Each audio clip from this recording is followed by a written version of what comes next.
Should we take the rest of the time that Jamshid and Chris are here for the invariant discussion? I would like to do it.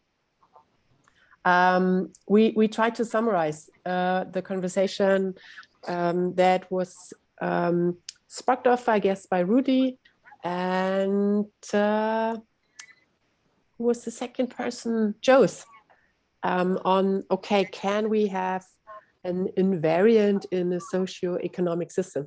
And just to get back to this starting point of these two positions, perhaps call it natural science versus economists, maybe a 3-minute statement, first Rudy and then Jose. So these different perspectives. Okay. 3 minutes, then quick. Let's go in short to the presentation. So we have the formulas. The idea was to take a point of view starting from physics and formulate a system with Hamiltonian mechanics. That is, we consider the energy of the given system as invariant, not yet knowing how it is exactly formulated. In physics, it is as given here, but it will be absolutely different for economy. Choosing this formalism, we have the mighty force of Hamilton at our side that allows us to extrapolate the variables into the future and end up by exact solutions if the system is simple enough. Usually the system is not simple enough, and we have to deal with a lot of statistics, especially when considering human behavior. This will be the case. Physics takes this approach, the so-called ensemble theory, and works with a lot of statistical parameters, trying to identify those observables of the system that are exactly grabbable. So we look for variables that can be defined sufficiently exact to work with them. Staying with physics, the best idea is entropy. It's just a count of possibilities, how one specific energy can be realized. That is how many states to realize this energy. If we are capable of determining this observable, we can directly define another observable, temperature and inner energy. And this is absolutely independent of physics. So this approach works the moment we have an invariant. The next thing, we can look for more and more such observables. In physics, we have those that I have listed on the right lower corner, indicated also their interrelation by arrows. That is, the arrow points towards those observable that is positive if the origin is derivated. So du ds gives positive t. Now we can write down all the differential equations of those observables. Here we look at the physics, but it could be also cryptoeconomy. And we can see two big groups that arise. Extensive properties that do change when the system is rescaled, and intensive properties that stay constant when rescaling the system. Now, the relevant question is, what observables, what invariants and what variants could there be in a crypto marketplace? And here we are. Are my slides still required, or can I give over to Jose? Is this clear to everyone? So statement, Rudolf? Yep. Okay, good. Then Jose, with the economist perspective. Jose, can you hear me? I can hear you. Let me start my sharing. Hold on, please. Mm-hmm.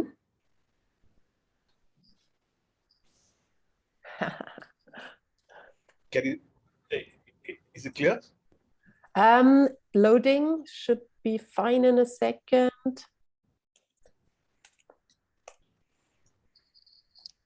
Okay, we can see it. Mhm. Yeah, 1 minute. So,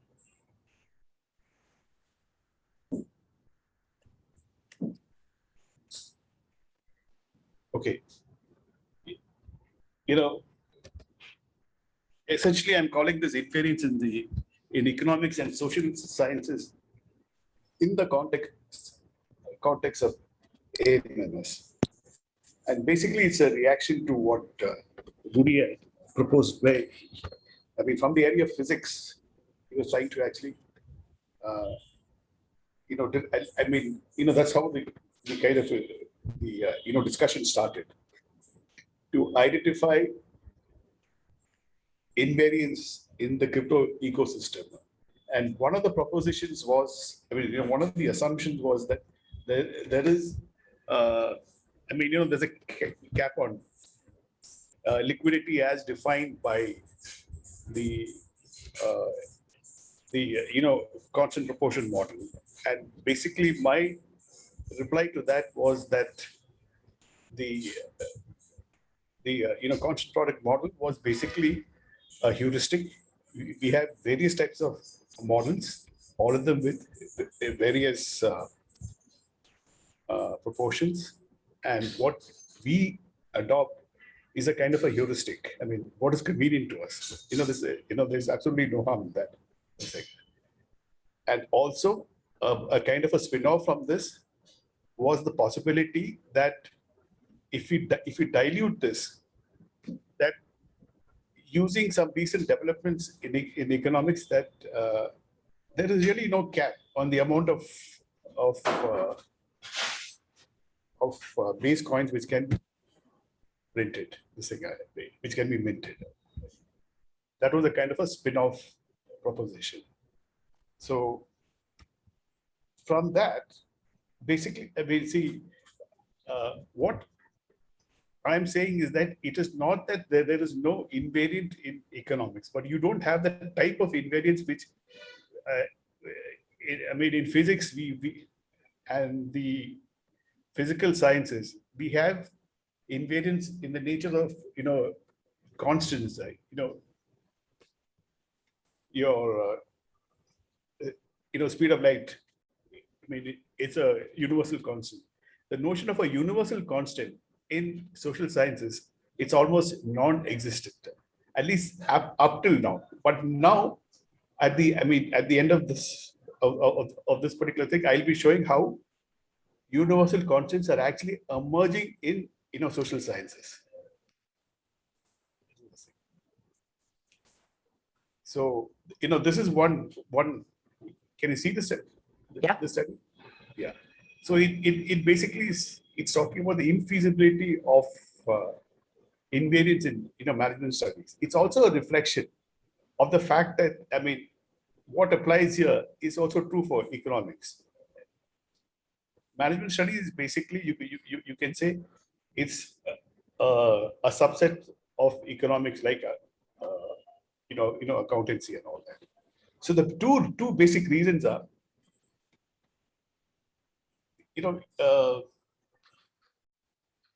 invariance which we estimate in a social study, they are not. It's the huge problem of it's we can't rely on them. It can't be replicated, and there's no external validity. External validity means if what is applied here, if you try to replicate, if you try to apply it, the same thing for another space, it almost never works. Which is a huge difference, because in physical science, as per your it's a basic fundamental fact in physical science. It just doesn't exist in social science. This is the fundamental difference. Okay, but going a little deeper, we have basically three approaches. One is what we call the nomothetic approach, which which we can say is causal quantitative, or reductionist, which can be, which is basically your estimation.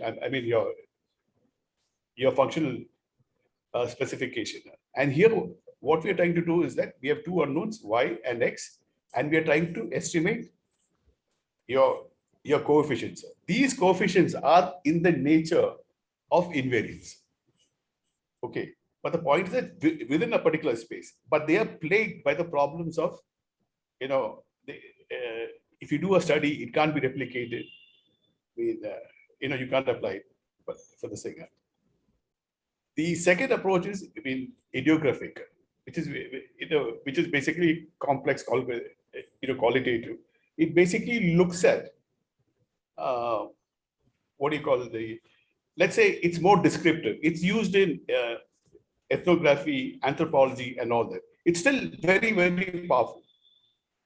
The second, okay. So basically, in all this, we use both idiography and nomothetic. It's just unlike in physics or chemistry and all that. We don't follow any particular technique. It's a blend of both, and there's a certain art to it. There's a certain skill to it. The third approach, which is basically comes,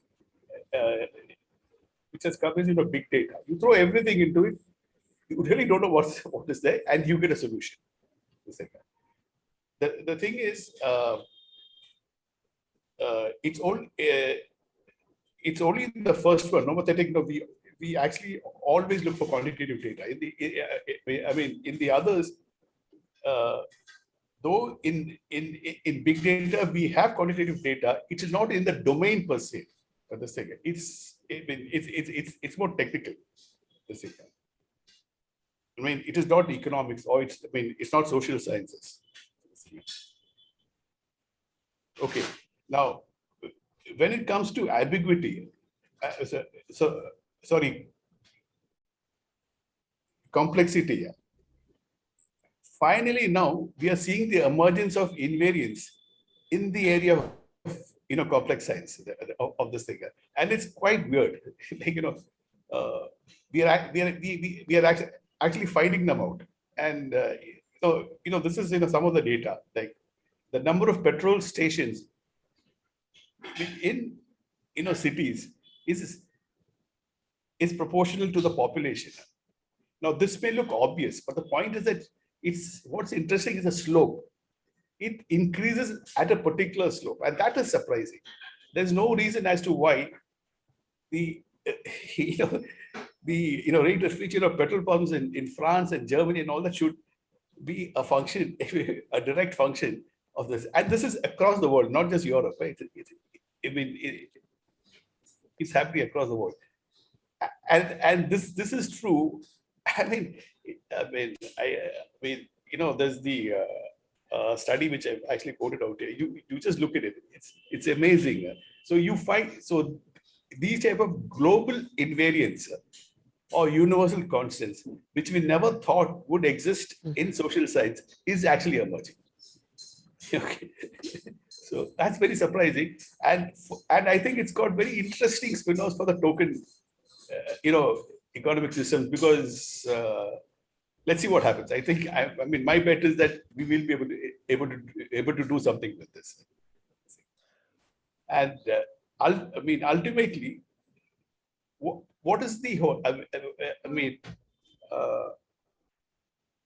Uniswap has basically created a constant product system. How, in the context of the economy, is it really effective? And this particular study in 2019 itself showed that it is working. These markets must closely track the reference market price, and they do that.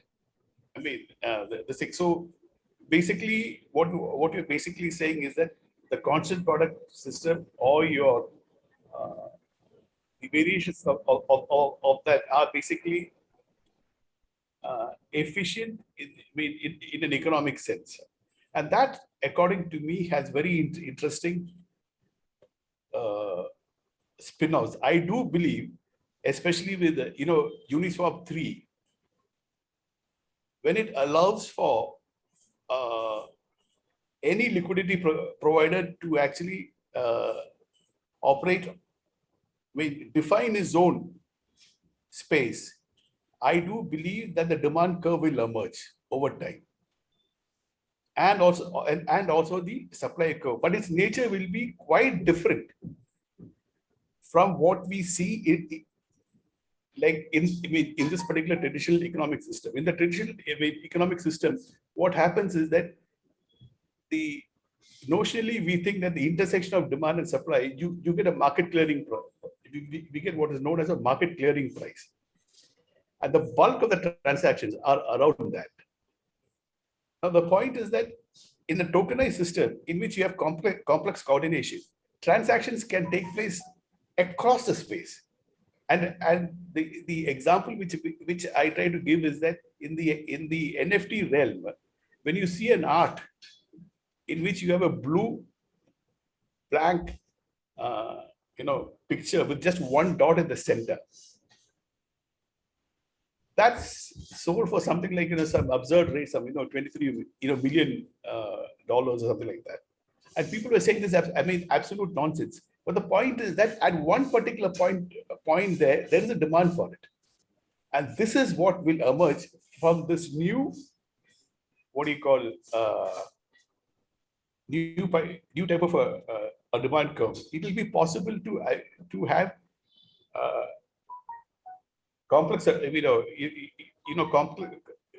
complex coordination across the space rather than around the market clearing space. May I That's jump it. in?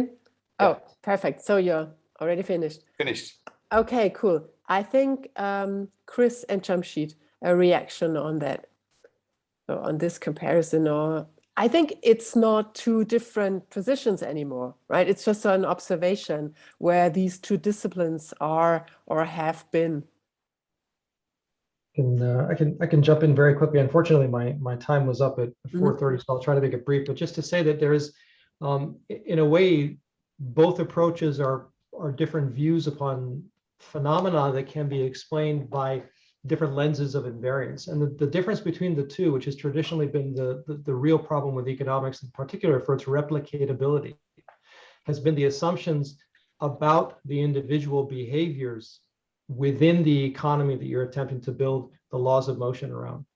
And so rather than being an issue with regard to whether or not invariance works in an economic setting, it's perhaps more, let's say, perhaps more appropriate within the crypto environment, especially when the environment where we can actually build a smart contract that will give us a trustworthy output for a given input, to couch this more about the question, as we described in the GDS framework last week, of admissibility of agents' actions.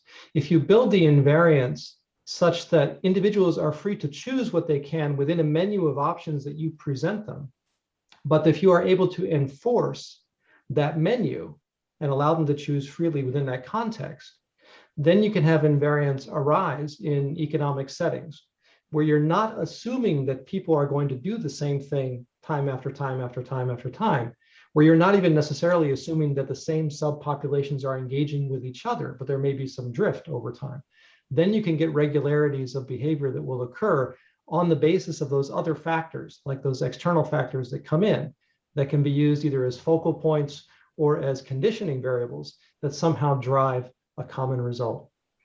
On the one side, in the physical systems, it's fairly clear to see how the invariance itself can be generating these sufficient statistics like entropy and its derived quantities, partly because of the overwhelming number of particles that are sometimes involved to allow regularizations to occur, but also because, in a sense, the system is the admissibility, where the system's laws of physics are generating the constraints under which things can interact. Whereas in an economic human-built system, we're designing the constraints such that people interact in a certain way. We're not telling them what to do, and we're not saying you can't just walk away, because that's also an option. We're saying instead, don't assume what it is you're trying to prove in your economic model. And I think that in Jose's description of especially the way in which we look at those regression parameters, that was very insightful, because one of the major critiques that came out of the early 1970s in economics was the idea that if you impose a behavior, but then allow people to watch the system, they will actually condition upon the system's dynamics and change their behavior as a result. This was the Lucas critique that was influential in the destruction of the Phillips curve between inflation and employment and unemployment in the early 1970s. And it's this kind of lifting of the problem of invariance away from individuals must do things this way, and then being surprised when your paper doesn't actually replicate behavior further along, to compare this then to what we have as the power, I think, of the distributed ledger technology, which is to say, you can do what you like, but here's the menu of the things you can choose. And if you choose to walk away, that's totally fine. But within the context of what we've actually set out for you, here are the things that will reinforce certain desired properties of the system. And it's those desired properties of the system that can often be generated from an invariant class, such as a constant product or a constant function market making environment. So it's just a way to say that these aren't really contradictory. As Angela said, I think there are two different points of view, but they really kind of nest on that knife edge, is that humans are so integral to the systems, to social systems by their very definition, that what we're attempting to do is not constrain them or make them robots, but rather lift the question to what are people allowed to do when they interact with our system. And in that sense, I think the two then can help build each other and reinforce each other. We get results from both the physical sciences and the social sciences when we create these new DLT-based, smart contract-based cryptoeconomic systems. So that's just my 2 cents. I apologize for having to speak and run, because I really would love to have a discussion, but maybe I'll try to catch you guys later in another session. So Thanks, Jamshid. Thanks for staying. Yeah, thank you. See you on Thursday. Thanks everybody. Chris, do you want to add anything on that? I mean, yeah, sure. Yeah, it's never so easy to speak after Jamshid gave his comments, because it's always very difficult to challenge. But just to add some few ideas that I noted during the two presentations is going in line with Jamshid said. It is to take the perspective of the systems designer, which we are able to do, and we are able to therefore select particular system invariants that we would like to have on our system. So this is one of our huge benefits that we have when we are trying to design these kind of economies, that we can think of being in the role of the system designer who can select which invariants to impose onto the economy. And the critical thing to mention here is that we are free to choose which invariants we would like to have within the context of our NMs. And this is what for example, Jose said when he talked about the different AMM invariants and a constant product, constant sum, or a combination thereof, market makers, is that there are apparently some selections of invariants that people like to have, because they have in mind the consequences on the system or the system behavior that would manifest when people act with these economies. So, for example, a constant product market maker has its benefits because it can it never can happen that the pools can be drained. So since if you have two pools and you have a constant product of value in between them, and someone wants to extract all the value from one pool, he would have to put an infinite amount of value into the other pool to keep the invariant intact. And therefore, in this context, this is the huge benefit of the constant product market maker design, is that it is impossible from an economic perspective even to drain a pool, because there is not such an amount of token in existence to do so. But the bad side, the downside of this design here is that that these pools will exhibit some slippage. So since there will be movement between prices and each marginal trade, so depending on the delta of the trade, depending on the trading size that you have, this will change the spot price of the assets between the two pools, which will mean that the price is moving dependent on the current state of the system. Which is also something that is basically the trade-off in this design. A consequence that is not very much liked, right? Because slippage is not a good thing. And this could be overcome if you take the design in a constant sum fashion. So if you say that not the product of the two quantities, but the sum of the two quantities has to be constant regardless of the quantities in the pools, and then you would have a totally different situation where there would be no slippage between trades, but it would be possible to drain the pool. Because you could, like, if you say that the sum of X and Y has to be 100 and there are currently 50-50 tokens in both pools, then there is very much the possibility that someone takes out everything of pool 1 and inputs the proper amount into the pool B to make the sum to make the sum be what is being desired. So there are, as you see, upside and downside and consequences of particular designs, and this is something that we as system designers can choose when we think of how will this economic system will be used and what will be the consequences and the impacts on the stakeholders and on the key metrics that we observe, and for which use case which design is best. This is what we can do when we talk about choosing invariants. But I would like to also add something related to the discussion about systems and system boundaries, because I was mentioning this in the Discord channel, but the invariants that we define as system designers are the ones that we impose on the system states. So first we decide what is inside the system, what is under your control, and which variables we can name and to be under our control and under our discretion. And then we can say that for each system trajectory, for each system movement, we impose a particular movement between these system variables. So everything that is inside our system, we can impose an additional restriction that should be upheld whenever the system state changes. And there has to be this clear distinction between what is inside the system and what is outside the system, because we cannot impose invariance on something that is outside. And if you encode this in a mathematical specification, mathematical formulation of a system state, then this means that you have an n-dimensional system state at first. And then by choosing the invariants that you have, you can restrict the dimensionality of your space. So you can think of, and I try to use this in my explanations a lot, you can think of you are floating around in space, in the three-dimensional space at first, and you have all directions that you can go to, 3 directions, 3 degrees of freedom.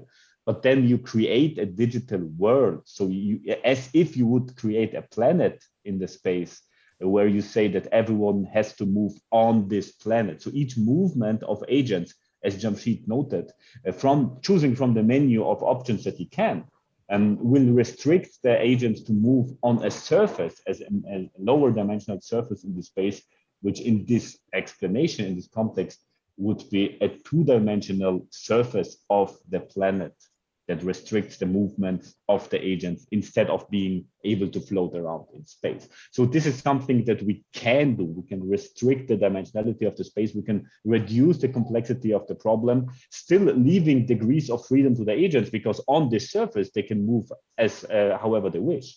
But they will be restricted to have one particular invariant regardless of the choices. And in this case, this would be the definition of this invariant would be that the distance of them to the center, to the core of the world, should have the same distance, right? So the same radius of this sphere has to be constant regardless the next position they take. So this is an idea that and how you can imagine of the reduction of the complexity of the problem in our invariant settings. And the final thing that I would like to add would be something that I think that Jose was touching also upon from this leaving this design perspective and now entering this, what happens to the system perspective would be the invariance that you impose on the system and the invariance that you observe after you let people do something, right? So there are apparently some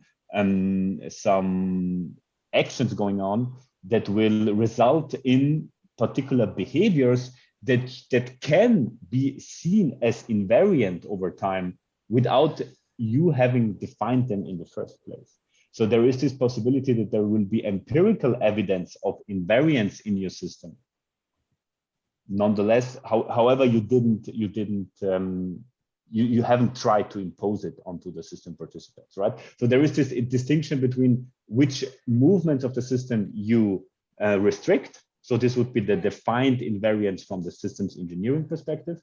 And then there would be the empirical invariance that you can observe based on the user, on the participants' behaviors in interaction with the system. So there is, again, this clear cut between what are the system mechanics and what are the system, how is the system evolution when you put the agent strategies and behaviors into the equation.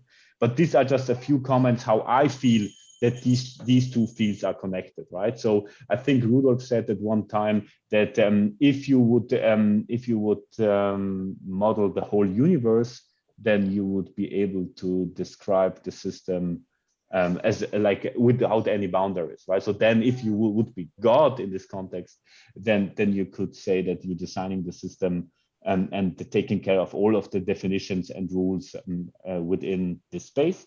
But since we are always talking about embedded systems, in our case, we will have to make this clear cut between what is under our control, what can we define, what can we restrict, and what are the general invariant rules of the world that we live in, and we have to accept by taking into account the rules that we cannot govern. But this is how I see the two fields connected. I don't know. Thanks for your comment. I have a question, but I'd like to let you guys go first with